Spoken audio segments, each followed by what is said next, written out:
ou alors cette sanction avait été motivée par l'application d'une règle de droit. Nous n'avons rien entendu de cela. Où est-ce qu'il est écrit dans le code électoral que la question relative à l'investiture d'un candidat à l'élection présidentielle échappe au contrôle du juge constitutionnel? C'est écrit où? Monsieur le Président, les dispositions de l'article 121 du Code électoral, de la loi portant Code électoral, font obligation aux candidats à l'élection présidentielle de justifier d'une investiture par un parti politique. Et quand cette investiture n'est pas régulière ou est contestée, que faites-vous, Monsieur le Président? Vous croisez les bras, vous vous débignez, vous refusez d'y statuer, vous refusez de dire si l'article 121 a été appliqué régulièrement ou pas. Monsieur le Président, c'est un déni de justice. Votre rôle et le contentieux que nous avons porté à votre attention ce jour consiste justement à contrôler la régularité de la candidature de ceux qui doivent se présenter à l'élection, qui doivent concourir à l'élection présidentielle du 12 octobre 2025. Et la régularité de la candidature emporte régularité de l'investiture, Monsieur le Président. C'est l'article 121 de la loi portant Code électoral qui l'impose. Monsieur le Président, nous allons prendre un cas d'école. Un parti politique non autorisé par le ministère de l'administration territoriale se présente à Eleka avec des documents fabriqués de toutes pièces. Une lettre d'investiture fabriquée de toutes pièces. Eleka devra-t-il recevoir cette candidature comme valable? Il me semble que non, Monsieur le Président. Il me semble que non. Eleka devra obligatoirement, en raison de l'obligation de précaution et de diligence qui lui incombe, vérifier si ce parti politique existe et est autorisé conformément à la loi. Vérifier si le candidat présenté par ce parti politique a été investi conformément au statut de ce parti politique. Monsieur le Président, c'est ça, la régularité de la candidature. Là, venir devant vous, vous présenter une lettre d'investiture. Et vous allez tout simplement l'acquiescer en disant qu'on ne se mêle pas des affaires internes des partis politiques. Monsieur le Président, il ne vous est jamais demandé par M. Keller Onana Léon de vous substituer, de venir régler les contentieux internes au RDPC. Ce n'est pas ça. C'est exactement ce que vous devez rejeter. Lorsqu'on vous demande de régler un différend interne à un parti politique, il ira au fonctionnement de ce parti politique. En ce moment, vous êtes fondé à dire que vous êtes incompétent. Pourquoi? Parce que les dispositions des articles 46 de la Constitution, 47 alinéa 4 de la Constitution, 3 de la loi numéro 2004 portant fonctionnement du Conseil électoral, du Conseil constitutionnel, a fixé le cadre du litige qui vous est dévolu, Monsieur le Président. Dans ce cadre-là, Monsieur le Président, ne figure pas le règlement des contentieux internes inhérents au parti politique. Vous êtes donc fondé à vous déclarer incompétent si l'on vous soumet ce type de contentieux. Mais est-ce le cas, Monsieur le Président, avec M. Léon Keller Onana? Que vous dit M. Léon Keller Onana, Monsieur le Président?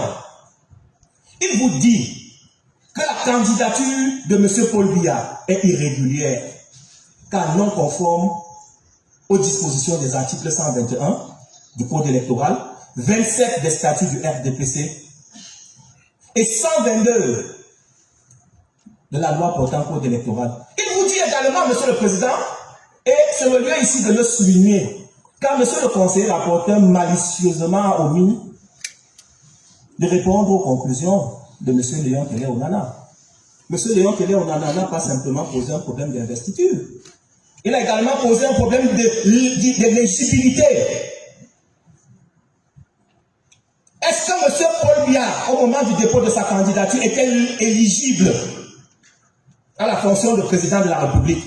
Avez-vous entendu, Monsieur le conseiller rapporteur, faire allusion à ça?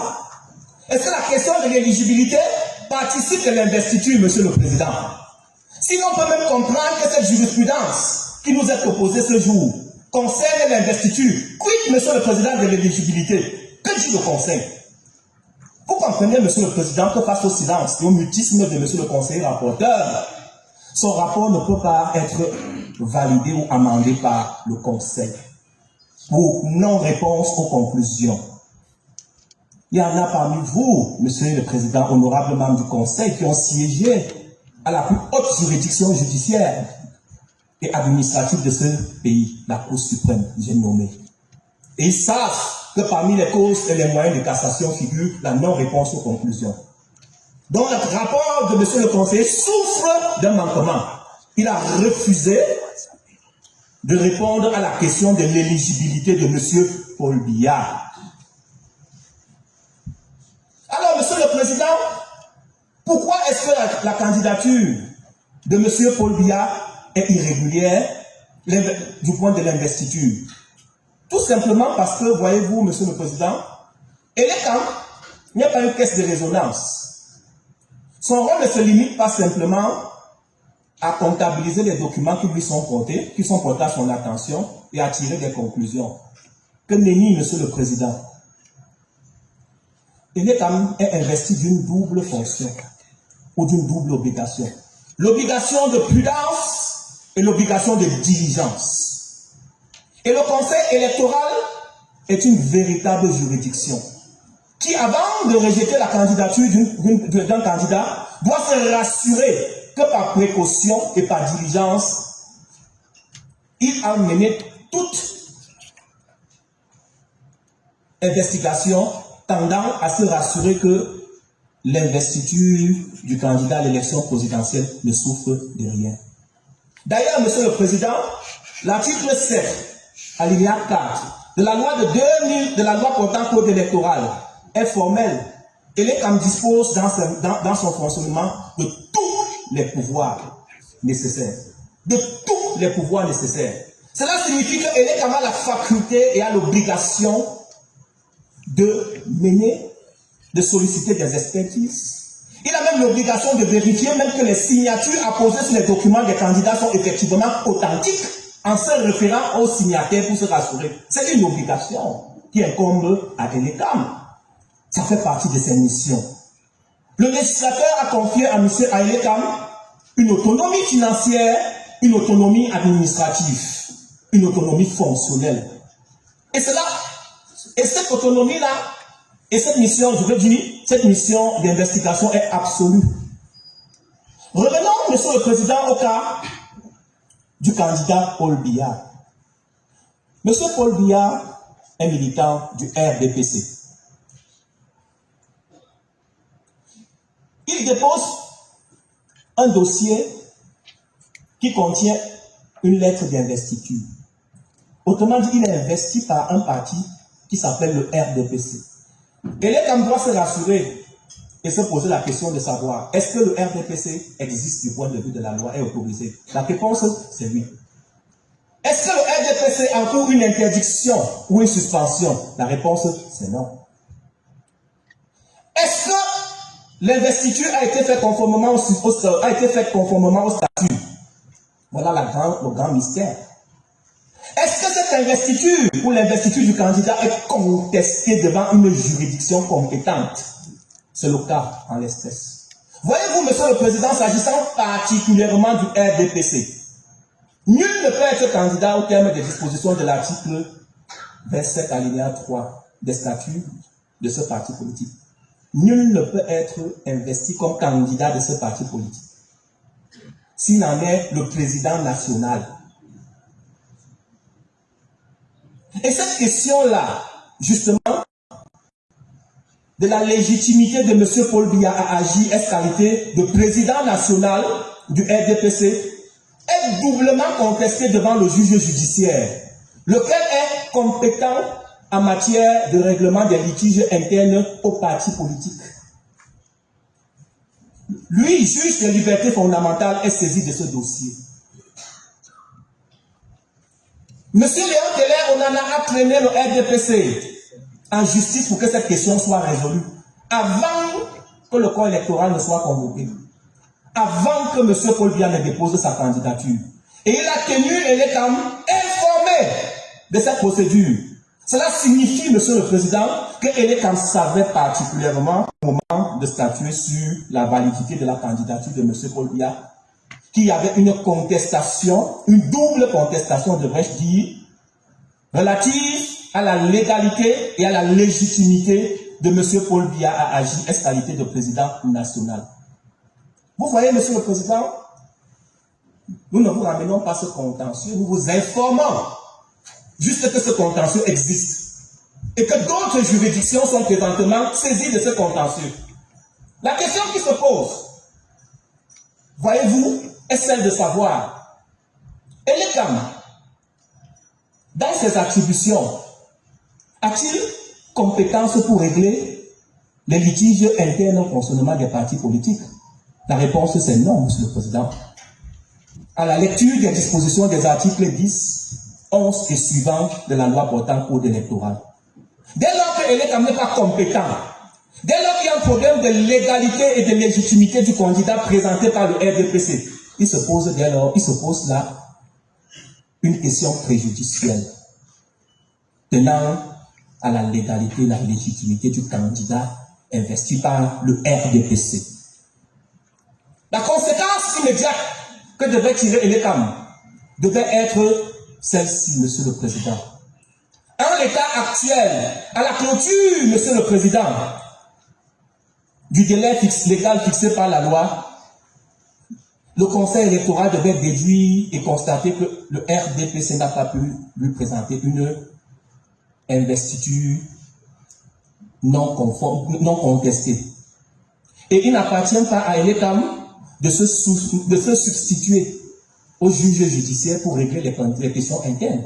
Encore moins vous. C'est même d'ailleurs ça qui devrait être le sens de votre jurisprudence et non le refus de statuer sur les investitures. Voyez-vous, Monsieur le Président, Elekam, en se substituant au juge judiciaire pour affirmer de manière péremptoire que l'investiture du Monsieur Paul Biya a été faite conformément à la règle de droit, s'est substitué au juge judiciaire, a outrepassé sa compétence. En d'autres termes, l'article 121 du Code électoral qui pose la condition de l'investiture n'a jamais été respectée. Vous ne pouvez pas dire qu'elle a été respectée quand elle est conflictogène. La régularité de la candidature suppose qu'une candidature ne fait l'objet d'aucune contestation.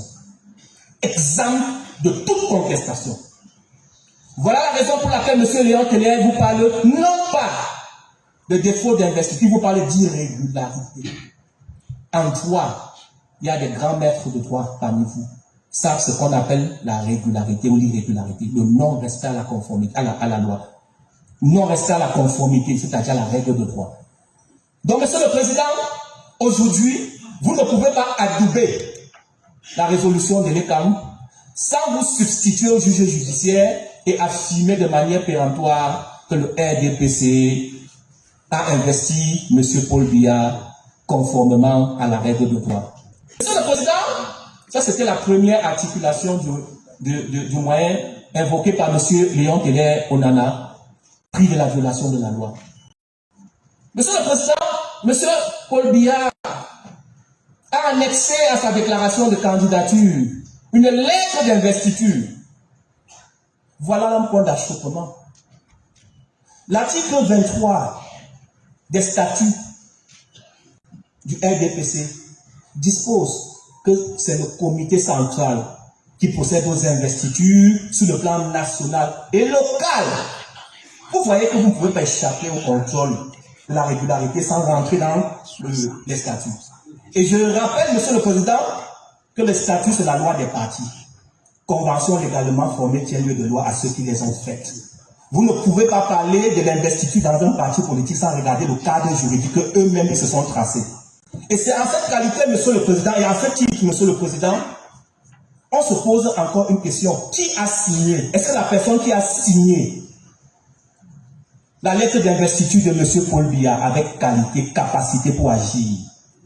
Dès lors, Monsieur le Président, que M. Léon Teller Onana avait déjà porté devant le juge judiciaire une contestation relative à la légalité et à la légitimité des membres composant le comité central du RDPC, le bureau politique et même le président national lui-même.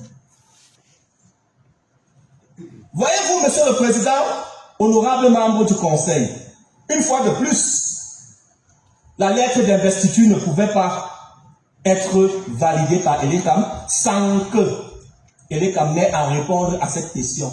Mais appartenait-il à Elekam de répondre à la question de la régularité de la signature que nenni?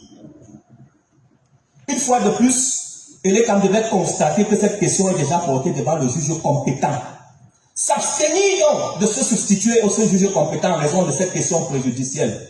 Et constater qu'en l'état, il est incapable d'affirmer que M. Paul Biya a rempli la condition de la production d'une lettre d'investiture conforme à la loi.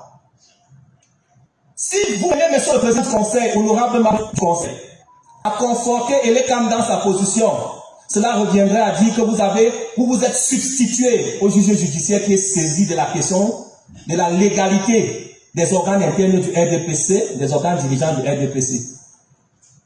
Et vous vous êtes substitué à eux pour justement trancher le litige. Et c'est là, en ce moment, monsieur le président, honorable membre, que nous vous opposons justement la question de votre incompétence. Cela devrait être le sens de votre jurisprudence.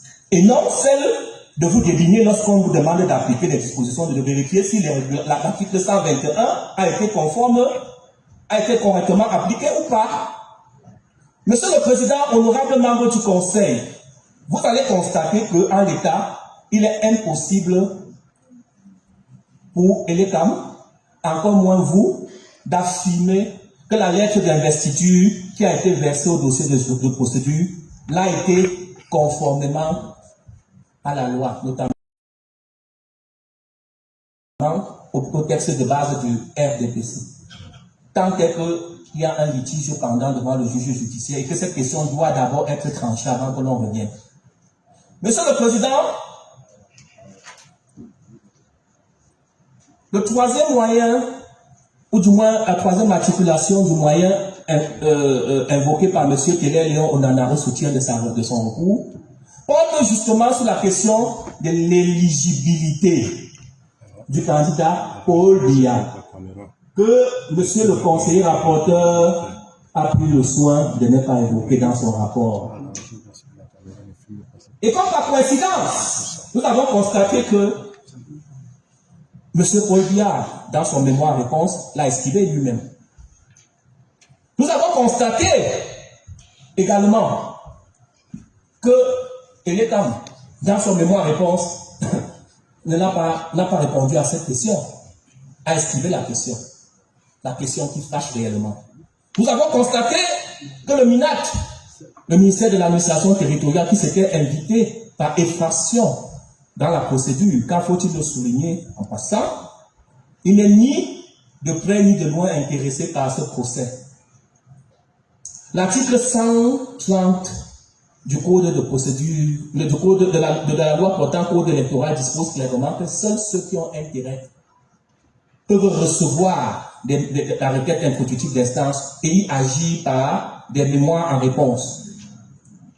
Et le MINAC n'est pas concerné par la réponse, par la résolution de l'État. Le MINAC n'est pas concerné par la question de candidature. On se pose la question résolument. Que fait-il dans la procédure? Tout à l'heure, vous lui donnerez la parole. Mais d'entrée de jeu, nous allons également, comme pour le RDPC, nous allons également soulever un défaut de qualité et de capacité pour agir. Si le ministère de l'administration territoriale estimait qu'il avait quelque chose à dire dans cette affaire, il eût fallu qu'il procédât conformément à l'article 130, c'est-à-dire par une requête introductive d'instance. Et il devait, comme tout bon procédurier, entrer dans cette procédure par la voie de l'intervention volontaire, du requête en intervention volontaire, et non par un mémoire en réponse. Nous sommes au moins satisfaits parce que le ministère de l'administration territoriale n'a eu pour seul et unique argument que l'irrecevabilité de la requête de M. Léon Télé Onana. Au moins, de ce point de vue, au moins le conseiller rapporteur a balayé cela d'un revers de la main et nous lui en sommes gré. Revenons précisément sur la question de l'éligibilité. L'article 7, alinéa 4 de la Constitution dispose que le président, un instant, monsieur le président, je le lis in extenso, dispose que les fonctions de président de la République sont incompatibles avec toute autre fonction publique élective ou toute activité professionnelle. Cette disposition constitutionnelle a été incorporée dans la loi portant code électoral à travers l'article 119 de la loi qui a repris in extenso les dispositions de la Constitution.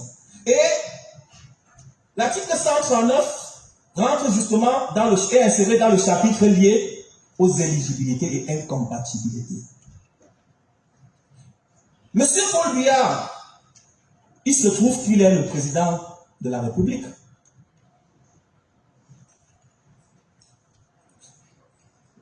A-t-il démissionné de ses fonctions de président de la République au jour? Avait-il démissionné au jour du dépôt de sa candidature? La réponse c'est non. Il me semble, monsieur le président, que vous n'avez pas encore constaté la vacance à la tête de l'État. Et là, en confrontant la candidature de ce dernier, conforte le fait qu'il est le président national du RDPC. Vous voyez-vous, la question de l'investiture, de la qualité du candidat, on ne peut pas l'échapper. Le ministre de l'administration territoriale a d'ailleurs pris une note au lendemain du dépôt de la candidature de M. Paul Biya pour dire à celui qui tient lieu de secrétaire général de fait du Rassemblement démocratique du peuple camerounais qu'il prend acte du dépôt de la candidature de M. Paul Biya, président national du RDPC. Et c'est là où c'est intéressant. Les statuts du RDPC sont formels, nous l'avons dit. Seul le président national peut être déclaré candidat à l'élection présidentielle. La question qui se pose dès lors est celle de savoir, est-ce que le président de la République, M. Paul Biya, peut à la fois être président de la République et président national du RDPC au moment où il compétit aux fonctions de président de la République? Le code électoral répond par la négative. Il vous dit c'est un cas d'incompatibilité fonctionnelle. Et il vous dit, lorsqu'il y a incompatibilité fonctionnelle, la sanction est immédiate. C'est l'inéligibilité du candidat. Monsieur Paul Biya aurait dû choisir soit de rester président de la République et de laisser la place à un autre militant du RDPC, investi comme tel à l'intérieur, comme président national, ou alors démissionner de ses fonctions de président de la République et venir concourir en interne. Monsieur le Président, il y a la notion de fonction publique élective qui est mise en avant dans la Constitution et dans le Code électoral. Fonction publique élective, ce groupe de mots est très important. Fonction publique élective. Monsieur Paul Biya, si tant est que vous confirmez partiellement la décision de l'ECAM qui fait de lui le président national du RDPC, exerce-t-il, est-ce qualité, une fonction publique élective? La réponse est pour trouver. L'article 27, l'article 19 des statuts du RDPC dispose que le président de la République est élu par le Congrès. Donc la qualité de président au sein du RDPC n'émane pas d'une nomination, mais d'une élection. Et cette élection se fait à l'intérieur d'un appareil politique, qui est un parti politique. Et que dit Monsieur le Président? L'article 1er de la loi de 90 sur les partis politiques. Les partis politiques concourent à l'expression du suffrage. Et cet article 1er reprend les dispositions de l'article 3 de la Constitution. La mission constitutionnelle des partis politiques est de concourir à l'expression du suffrage. À ce titre, Monsieur le Président, un parti politique est un appareil investi d'une mission d'utilité publique.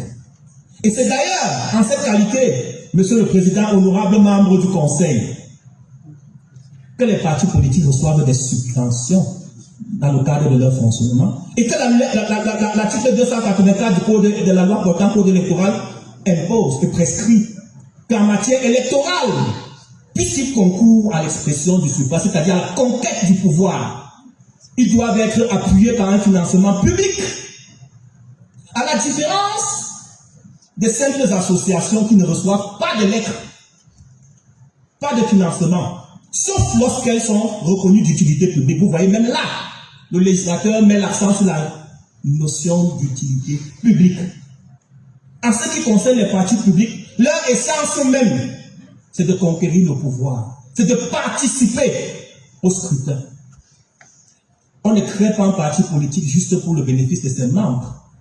Monsieur Paul Biya est aujourd'hui président de la République parce qu'il a été porté à la tête de l'État par un véhicule qui s'appelle le RDPC, qui est un parti politique. En tant que président de la République, sert-il seulement les intérêts de ses camarades? Sert-il uniquement les intérêts des militants du RDPC? Non. Il sert les intérêts de l'ensemble de la nation, nous tous dans cette salle, sans distinction de sexe, de croyance, de religion, ni de parti politique. Vous voyez le rôle public, éminemment public, l'utilité éminemment publique d'un parti politique. Et quand on est à la tête d'un véhicule d'un parti politique, le représentant de ce véhicule exerce une fonction non seulement publique, comme c'est le cas public, et élective, comme c'est le cas du RDPC. La vérité du RDPC n'est pas forcément celle des autres partis politiques. Nous ne savons pas ce qui se passe dans d'autres formations politiques. Mais en ce qui concerne le RDPC, nul ne peut prétendre agir en qualité de président national s'il n'est élu. Et cette élection-là importe qu'il représente le parti partout où besoin est. Alors, Monsieur le Président, Monsieur Paul Biya est président de la République au moment où nous parlons, président de la République au moment où le Conseil électoral a rendu sa résolution, et président de la République au dit de l'ECAM, du ministre de l'administration territoriale, du Rassemblement démocratique du peuple camerounais. Autrement dit, il cumule à la fois la fonction de président national, de président de la République, et une fonction publique élective. Cette double fonction, Monsieur le Président, est proscrite par la Constitution, qui est la norme suprême, que l'État s'est obligé de respecter conformément aux dispositions des articles, aux dispositions de la loi portant Code électoral. La loi portant Code électoral sanctionne cette situation-là de l'inéligibilité, cette situation d'incompatibilité fonctionnelle, de l'inéligibilité du candidat à l'élection. Là, Monsieur le Président,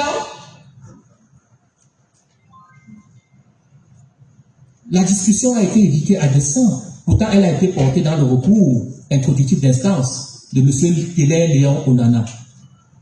Elle est là, sous vos yeux, Monsieur le Président.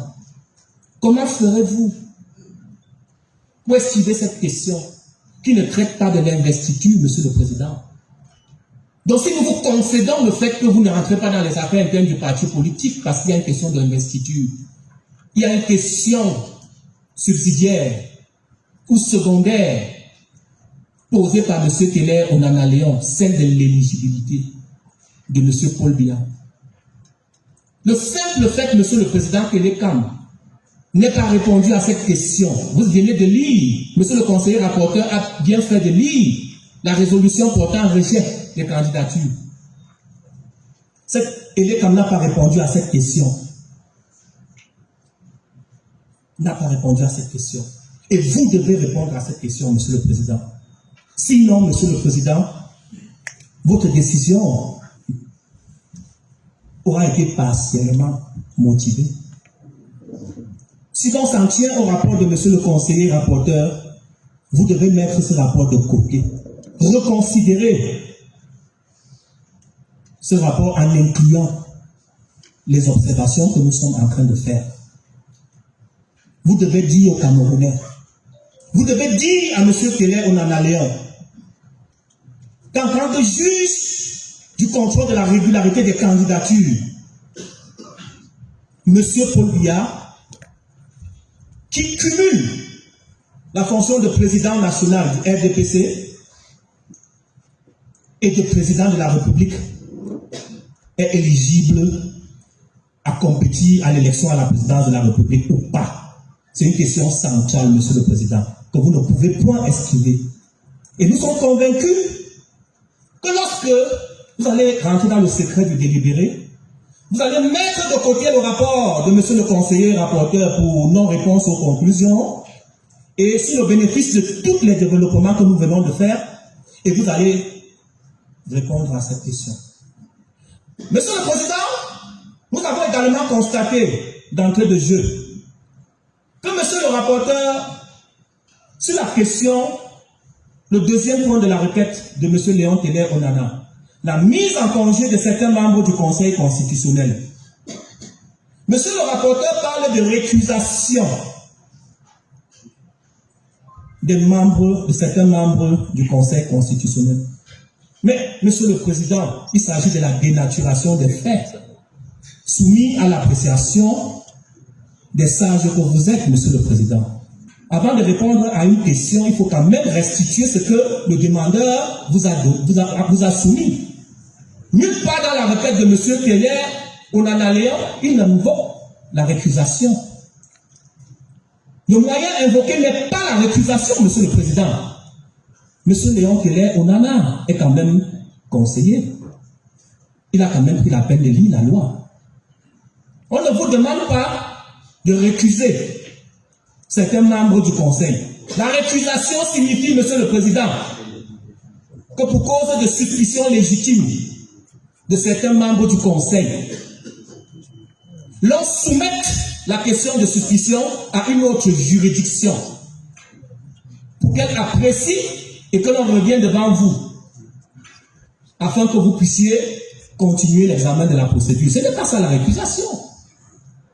La question mise en avant ou à vous soumis par M. Keller Léon Onana, c'est la mise en congé d'office de certains membres du Conseil constitutionnel. Vous êtes des technocrates, des techniciens. Ne vous trompez pas sciemment. Dites-nous, Monsieur le Président, l'article 23, le fondement juridique de la demande de M. Léon Keller Onana, c'est l'article 23 de la loi numéro 2004 portant statut des membres du Conseil constitutionnel. Exactement, Monsieur le Président. Mais exactement, Monsieur le Président. Monsieur le Président, vous avez posé la question. Permettez-nous de répondre à nos termes. Parce que nous avons soumis une requête, le conseiller rapporteur a répondu en ces termes. Et notre rôle ici, c'est de restituer ce que nous avons mis dans notre requête. Nous disons, Monsieur le Président, et nous avons visé l'article 23, nous disons, Monsieur le Président, que M. Léon Keller, on en a constate que certains membres du Conseil, vous allez me pardonner, la question s'y prête de nommer ces membres.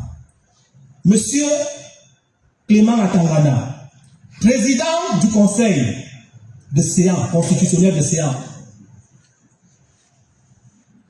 courant le 29 octobre 2024,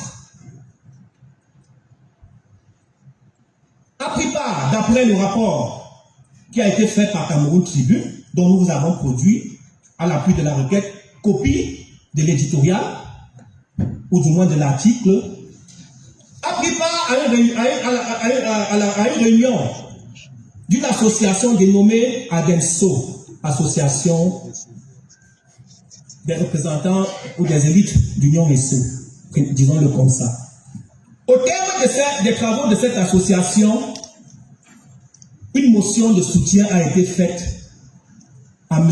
Paul Biya, président de la République à l'époque et maintenant, afin qu'il candidate à l'élection présidentielle de 2012. Ça, ce sont les faits, Monsieur le Président. Et les faits également, c'est que M. Léon Télé, on en a constaté. Vous avez une décision de justice qui confirme la vérité. Monsieur le Président, nous y venons. Est-ce que vous avez une décision de justice qui confirme la vérité de cette plainte? Monsieur le Président, nous y arrivons.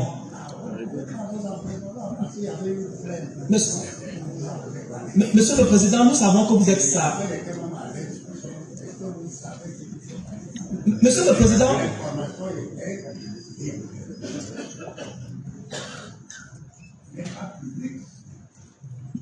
Monsieur le Président, Monsieur le Président, il me semble qu'à l'article 19 de la loi numéro 90/059 du 19 décembre 1990 portant exercice de la profession d'avocat, l'avocat est le maître de la stratégie qu'il déploie dans le cadre de la défense de son client, à condition que cela soit conforme à la loi. Il me semble, Monsieur le Président, que nous sommes appuyés sur les dispositions de l'article 23 de la loi numéro 2004 portant statut des membres du Conseil constitutionnel. Et si vous nous interrompez, vous ne pouvez pas écouter le fond de notre problème, de notre pensée. Surtout que Monsieur le conseiller rapporteur a préféré éviter cette question. Nous étions disant, Monsieur le Président, honorable membre, que Monsieur Clément à Tangana, je vous ai dit de me pardonner puisque la question, le moment s'y prête, s'est retrouvé en train de prendre part à une réunion d'une association au terme des travaux de cette association, une motion de soutien a été lue publiquement en faveur et appelant M. Paul Biya, président de la République, à se présenter à l'élection présidentielle de 2012, du 12 octobre 2025. Voyez-vous, Monsieur le Président, cette question a fait l'objet d'une plainte de la part du mouvement national, du mouvement pour la renaissance du Cameroun, parti politique légalisé, et rendue publique. Nous sommes allés sur la page de Maître Méli Hippolyte qui est dans cette salle et qui m'écoute. Nous avons téléchargé la copie de la plainte que nous avons versée au dossier de procédure, puisque nous ne pouvons pas avoir le fond de dossier, n'étant pas dans le dossier. Nous avons également téléchargé sur sa page Facebook, où il a rendu publique la procédure, la notification faite à M. Clément Atangana et à M. Mikwaché de la plainte déposée contre eux. Ah, Monsieur le Président, nous avons investigué. Nous avons cherché à comprendre et à vérifier si cette procédure est définitivement arrivée à son terme. Autrement dit, si vous êtes mis en congé pour apporter votre innocence, Et nous nous sommes rendus compte que la procédure est encore pendante devant la Cour d'appel du Centre. Monsieur le Président, honorable membre du Conseil, le Conseil constitutionnel est une institution hautement sérieuse, prestigieuse. Le législateur n'a mis sur la tête d'aucun magistrat, aucun autre magistrat de la République, l'obligation de se mettre en congé lorsqu'il fait l'objet d'une procédure pénale. Il n'y a que aux membres du Conseil constitutionnel que le législateur a soumis à cette obligation. Et pourquoi? L'article 23 de la loi numéro 2004 portant statut des membres du Conseil constitutionnel dispose clairement que c'est dans l'intérêt et le prestige de l'institution dans laquelle vous siégez Vous êtes le Conseil constitutionnel, le régulateur du jeu politique au Cameroun. C'est vous qui décidez, qui veillez à la régularité du jeu politique. C'est un organe ultra sensible. L'indépendance doit être de mise. Il ne doit avoir aucune suspicion. Voilà la raison pour laquelle le législateur a mis sur la tête du magistrat visé par une procédure pénale l'obligation de se mettre en congé d'office par lui-même. C'est-à-dire, il n'a pas besoin qu'on le contraigne de se mettre en congé. Dès lors qu'il est informé de l'existence de cette procédure, il se retire jusqu'à l'issue de la procédure pénale. C'est ce que dit l'article 23 de la loi dont nous venons de citer. Voyez-vous, Monsieur le Président, nous ne nous attendions pas à ce que vous soyez là ce jour devant nous. Nous nous attendions à ce que vous montriez l'exemple en ce qui doit être la régularité de la procédure pendante devant vous. Pour qu'une procédure soit pendante devant vous, c'est un préalable. Vous allez, si le quorum reste intact, délibérer dans cette affaire, alors que vous êtes sous le coup d'une procédure pénale. Est-ce que c'est conforme à la loi, Monsieur le Président? Il ne s'agit pas des états d'âme, Monsieur le Président, il s'agit de la loi. La loi est-elle faite pour les autres? Que non. Voyez-vous, Monsieur le Président, Léon Keller Onana est militant du RDPC. Vous appelez son grand camarade, Monsieur Paul Biya, à combattre contre lui, alors qu'il demande sans cesse qu'un congrès soit convoqué pour qu'il aille à l'élection et qu'il le batte pour venir à cette élection candidater comme président national du RDPC. Voyez-vous, Monsieur le Président, Monsieur Léon Keller Onana, relativement à cette situation, vous suspectez d'être son camarade politique. C'est la raison pour laquelle, Monsieur le Président, pour la dignité de cette cour, le législateur vous a empêché, il vous a donné une porte de sortie. Il vous dit retirez-vous, se mettre en congé. Quand on est en congé, on n'est pas à son poste. C'est ce que cela veut signifier. Mettez-vous en retrait, allez rapporter la preuve de votre innocence et revenez siéger. C'est ce que dit l'article 23. Donc voyez-vous, Monsieur le Président, nous sommes très gênés de constater ce jour que vous êtes assis là. Et c'est le cas, Monsieur le Président, de l'honorable conseiller, Monsieur Adolphe Miroaché, qui lui,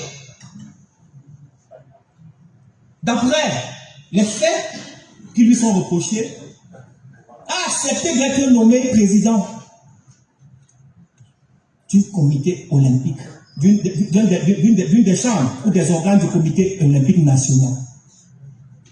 Alors que cela constitue une cause d'incompatibilité parce qu'il interdit aux membres du Conseil constitutionnel d'occuper des fonctions civiles, militaires. Et cela participe de la protection de la dignité de cette institution qu'est le Conseil constitutionnel. Quand on voit un honorable membre tel que M. Miroaché assis au comité olympique, on a envie de lui demander est-ce que ce que l'État lui donne en termes de rémunération n'est pas satisfaisant? Que fait-il là-bas? Cela participe de la dignité, Monsieur le Président, honorable membre du Conseil, de cette institution. Voilà la raison pour laquelle le législateur a mis les guillemets en ce qui concerne l'incompatibilité. Et le mouvement pour la renaissance du Cameroun ayant constaté cette incompatibilité a saisi la justice. C'était le moment pour monsieur l'honorable conseiller Miroaché de se mettre en congé, c'est-à-dire se mettre en retrait, laisser sa chaise momentanément vide et aller rapporter la preuve de son innocence devant le juge judiciaire. C'est ça la procédure, Monsieur le Président. Aujourd'hui, Monsieur le Président, nous nous attendions à ce que ce Conseil constitutionnel soit constitué de 9 membres au lieu de 11. Simplement, ou alors que dans le rapport de Monsieur le conseiller rapporteur, que l'on nous fasse la preuve de ce que les membres poursuivis devant le juge pénal ont rapporté la preuve de leur innocence de manière définitive.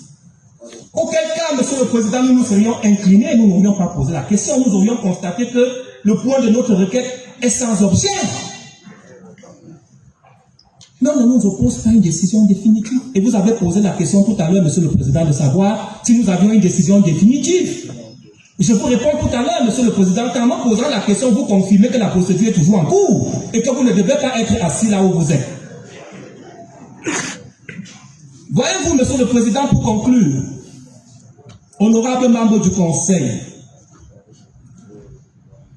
Monsieur Léon Teller Onana est un jeune militant, jeune Camerounais, militant du Rassemblement démocratique du peuple camerounais,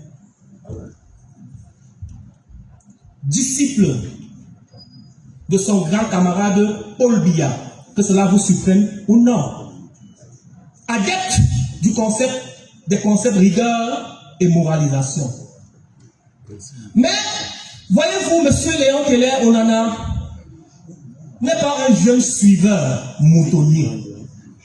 C'est quelqu'un qui se rappelle de cette pensée de Descartes, cogito ergo sum. Il pense. Il ne laisse pas qu'on pense à sa place. Il a décidé et accepté de suivre, d'adhérer au RDPC par conviction et avec la ferme ambition de faire en sorte que la rigueur et la moralisation ne soient pas un simple slogan philosophique, ne soient pas de simples mots, que cela soit une réalité au sein même de sa formation politique.